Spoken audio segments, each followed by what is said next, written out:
Welcome to the channel, everyone. Today we're going to motorize the garage door behind me. It's a single garage canopy type or canopy garage door type, and we're going to install this opener. It's electric opener. It's German, some make.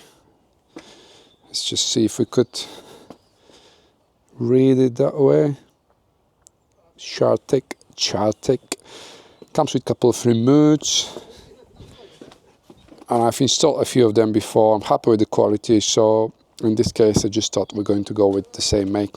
That's the garage door. On the inside we're pretty much set up, but it's nothing different from starting from scratch.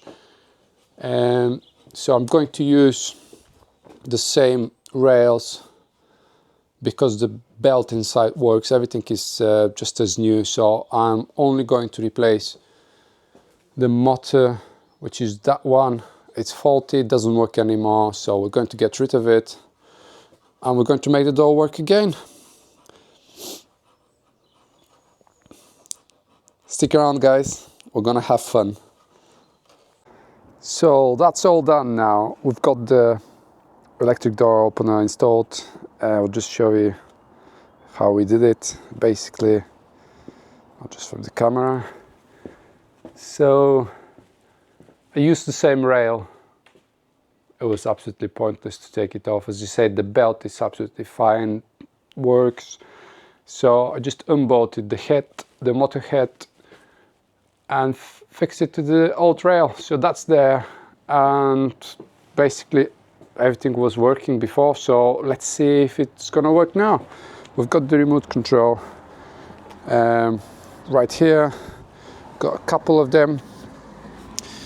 They're just right here with all the paperwork that's going to be left with the customer. And let's just see if it's gonna do the trick.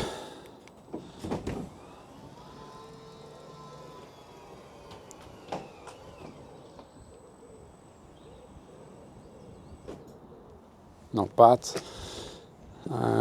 Let's just go the other way, see what's gonna happen.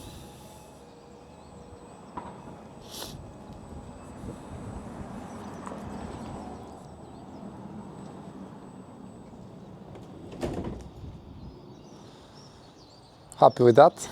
Thanks for watching, everyone. Please subscribe. Have a wonderful day. Bye.